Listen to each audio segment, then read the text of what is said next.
Let me know if you feel the same. You wake up in the morning, you scroll through social media, it looks like everyone is living their best lives. They're making millions, if not tens of millions of dollars, and they're in their 20s, they have so much energy, and you feel like you don't have energy. Maybe you have kids like me, and you feel like your personal time is reduced to like 30% of whatever it used to be, and you have less energy, and you're like, I am really behind in this race. I want to be honest with you, I'm not the best at taking time to rest, but the more I live and talk to successful people, the more I realize this: work harder and you'll be successful, and if you're not successful, you're just lazy and do not try hard enough, has nothing to do with reality, because we're all different. And in fact, this notion is fundamentally flawed. In this video, I'll share my approach to making money. Does hard work play a role? Absolutely. But is it the whole picture? Definitely not. Mindset plays a huge role. The way you approach money in general plays a huge role as well. So in this video, we're gonna decompose factors that help me make money and stay sane, and hopefully be a good mother for my kids and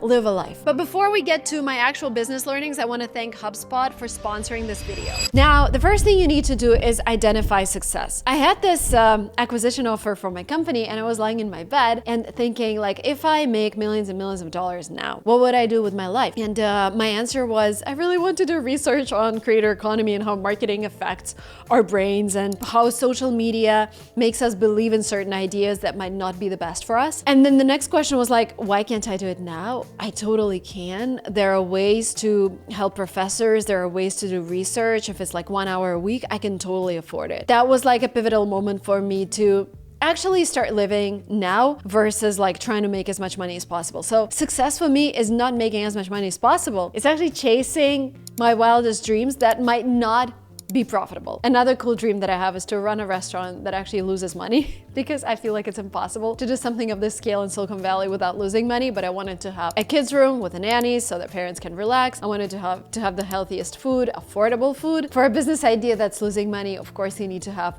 more cash. But basically defining your long, medium, and short-term goals would really help you at defining the level of income that you need. I recently came across a video by my fellow YouTuber Humphrey Yang about how much money you should actually have saved by a certain age. The numbers he provides can serve as a rough benchmark. By the end of your 20s, your savings should equal your salary. For example, if you earn $75,000 by age of 30, you should aim to have at least that amount saved across all financial accounts. By age 40, you should have saved 3 times your salary. For instance, if you earn $62,000, you should aim to have saved around $186,000. In your 40s, as retirement becomes more of a focus, the average or median net worth for individuals is $73,700, $126,800 respectively. Fidelity recommends having 6 times your salary saved by age 50, which amounts to around $450,000 to $500,000 if you live in the US. By your 50s, the median net worth jumps to about $292,800, and it's suggested that you save 8 times your salary by then. And in your 60s, the goal is to ensure a comfortable retirement. The median net worth is around $454,900,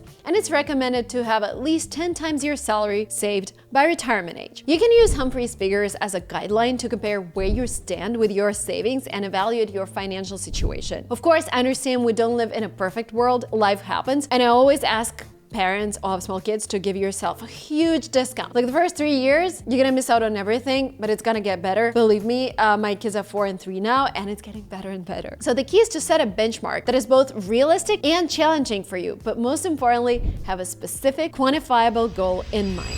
And by the way, all the most valuable business and money-making insights I've gained have always come from conversation and experience sharing with fellow YouTubers and entrepreneurs. If you're like me and prefer learning through practical advice, I highly recommend checking out the Ultimate Monetization Playbook, brought to you by HubSpot and the My First Million podcast. This playbook covers proven strategies that have helped countless businesses succeed, including optimized pricing strategies, subscription models, upselling and cross-selling techniques, affiliate marketing, advertising and sponsorships, licensing and franchising, creating and selling digital products. It distills years of real-world entrepreneurial experience from taking companies from 0 to 100 million in revenue into actionable steps that you can start using today. My favorite section is the pricing strategy section because it's one of the most important decisions a business makes. I like how it goes over specific pricing models, which you'll find valuable. Follow the link in the description to download this completely free playbook provided by HubSpot. Big thanks to them for offering these free resources, for providing a CRM system that helps us manage our communications with partners,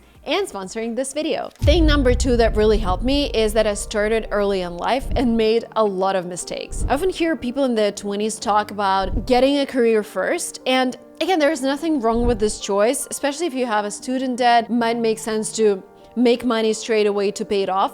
But if you come from a background like mine, I studied for free. So basically I had no student debt. And when I graduated, I feel like I made the best decision in the world to start my business right away. Because if I wasted like 5 or 6 years working for a company, I would have never moved to the US. In 5 or 6 years, I would have had my baby. And once you have your baby, it's really hard to start a business. You need to wait till they're like 4 or 5 years old because it's really different for everyone. For me, I just can't imagine starting new things when kids are so small because they want all the time in the world. But anyways, and if you're trying to make a decision of whether to go and work for a larger corporation to learn the processes or start your own business, I would say just start your own business because you don't have any responsibilities. You're free to do whatever. You have all the time in the world to work. And you have this luxury of not having to sell your time to larger corporations because yes, you will gain some knowledge, but would you need those skills to actually run your company, especially if you're working for a bigger company? Companies are so different. So my advice to you will be start as early as possible. I started my first company when I was 21, but my sales experience started, I think at like age of 12 when I was selling cosmetics in my school. I was in this MLM Avon company, and that really helped me. I'm glad I did it. Let's talk about failure. I'm a person who takes it really hard. Whenever I fail, I feel like I'm the failure in general. Like everything I've been doing was a failure and all of my ideas are not worth it. And I like how Americans look at mistakes. I like how they look at failures. They're like, oh, you experimented. Now you know it's not working. That's actually success. Implementing this takes time, but the earlier you start, the more mistakes you make, the easier it's going to be for you to move forward. Take James Dyson, for example. You know Dyson, right? Of course, everybody knows Dyson now. He went through 5,126 failed prototypes over 15 years before he finally created the successful Dyson vacuum cleaner. And sometimes people will tell you, oh, this is not working. Maybe it's not meant for you. Maybe this is the universe trying to tell you this is not for you. You know, if you feel inside that this might not be for you, then every failure would be the sign. You will be like, oh yeah, this is probably the universe telling me, just because you don't really want it. If you really want it, every failure will be like, okay, another challenge, we'll just get over it. It's all about having the right mindset. Milton Hershey, you know Hershey's, right? The founder of Hershey's chocolate, had 3 failed candy companies before he found success. How many YouTubers have had failed YouTube channels, like 10 failed YouTube channels before they started the one that became successful? J.K. Rowling's manuscripts were rejected by over a dozen publishers before Harry Potter became a hit. Remember this the next time things don't go as planned on your first try. I'm starting to adopt this mindset more and more. I think we're launching ideas maybe every 4 months. We try to launch something new to see how it works. And we try to minimize the test time to just see whether the market needs this idea or not. Stay tuned, subscribe to my Instagram, Lingua Marina. I'm going to announce my next small project there soon, but more to come. Maybe that restaurant that loses money but has space for kids, maybe that's also coming someday. One of my businesses is a course where I teach bloggers how to create content, and I often hear from students saying, I made a video and it didn't get any views. Why am I even doing this? As an experienced creator who's skilled at creating content and keeping up with the trends, I've made over 160 short videos just this summer, and not all of them got millions of views. Some of them were failures, but some of them were really good. But how many videos did I make? Again, 160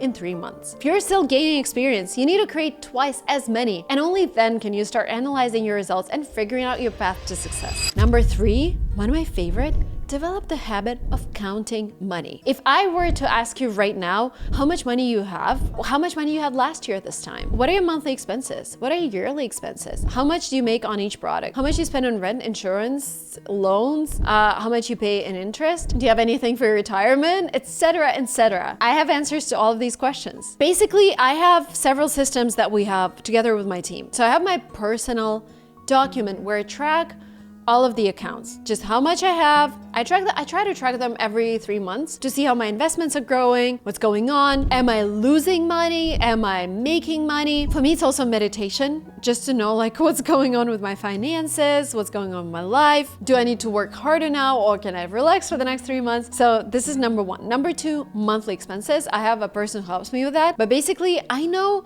how much we spend on every single product, how much we spend on every single social media outlet, how much we're making with it, how much we pay our team, how much my lifestyle costs, I know to every single dollar, how much I spend at restaurants, how much I spend on travel, how much I spend helping my family, how much I spend on my kids, etc. Without that understanding, somebody said it, you can manage it if you can calculate it. So there are processes in your life that you can't really quantify. You need to try and quantify them as soon as possible, because that means you will be able to manage them. And without that understanding, you just can't make informed decisions to improve your financial situation. Learn about budgeting, saving, and investing. Start an Excel spreadsheet for your business, or maybe for a social media channel, or just for your personal finance. One popular income distribution formula that financial experts like Reach BFF recommend is 50-30 to 20 rule. This means 50% of your net income goes towards necessities like rent, food, medical insurance, 30% towards things that bring you joy like restaurants, travel, and 20% to savings. It's a great starting point. Again, you have to adjust if you have kids. Maybe like right now,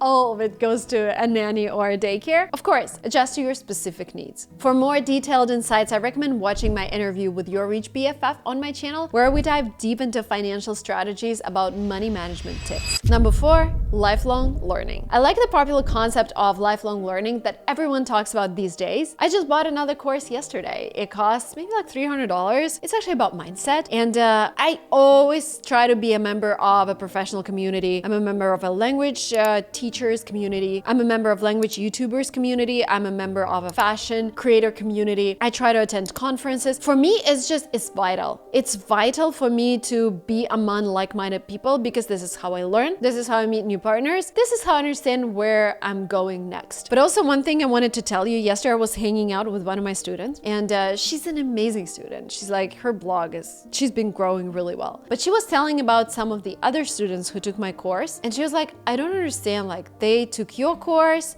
they took another person's course, they spent like over $10,000 learning, and they only posted 4 reels. And I'm like, yeah, I know that happens. And this is something where you need to stop if you're like that.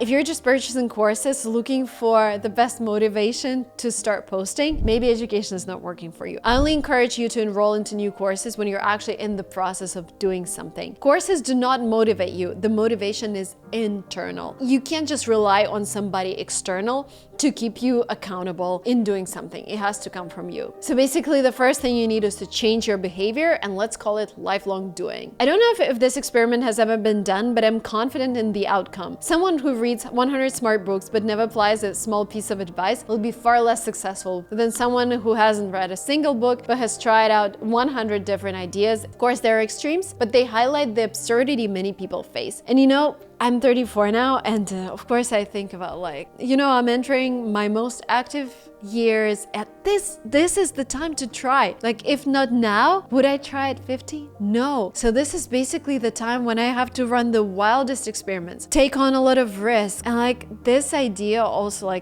again, I have maybe 10 years, 15 years. This idea really, really helps me focus on what I'm doing and just keep pushing, just keep trying, looking for new ideas, put the fear behind, make things. It's just so important for us. You won't be 34 or how old? How old are you? Comment down below. You will never be as young as you are today. And number 5, the goal is not to make as much money as possible. The goal is to make money and be happy, something I started with. I've noticed a lot of creators these days are stepping away from YouTube, taking sabbaticals, heading to places like Bali to slow down and unplug from the endless grind, and that's perfectly fine. And I try to do it for at least 2 months a year. My ideal goal is maybe 3 to 4 months a year. It's crazy how even a week without touching your phone or emails can help you switch your mindset completely and come back and become even more productive. Sometimes we feel like, I I just need to push more. I just need to push more. But when you realize that by pushing more, you're achieving maybe a 10% better result, maybe like 15% better result, but by switching off and pivoting, you might be 10x better. This notion just helps me understand how important the mindset is and how important it is that we take ourselves away from our routines and just focus on what we really want in this life instead of just grinding and more grind. That's why I travel so much. It's vital for me. And yes, in your 20s, you might want to work 24/7 and keep pushing for greater heights. But after 35, you'll probably want to spend more time with your family, slow down a bit, and take time for yourself. Give yourself that opportunity. Start learning to unwind. Find the balance that works for you so that in the end, you're not just rich, but also happy. I've heard this, I was reading this LinkedIn post by, I think it was Reed Hastings, the founder of Netflix. And he said how every Tuesday night, he left the office at 5 p.m. regardless of what was going on, because that was a date night with his wife. And they would go to a restaurant, and even like the worst thing was happening, Netflix is a huge corporation. He said it had to be wrapped up by 5 p.m. And he said, I am so glad I was able to build a company without changing wives, with just staying with one person, appreciating that person. And again, this is the most important thing at the end of the day. Like the grind doesn't really matter. What matters is the relationships that we build and what other people think of us. Thank you so much for sticking around until the end of this video. Let me know, how old are you and which tips resonated with you the most? I hope it was useful for you, and I just hope that it helps you with your life. Thank you so much, and I'll see you in my next videos. Bye.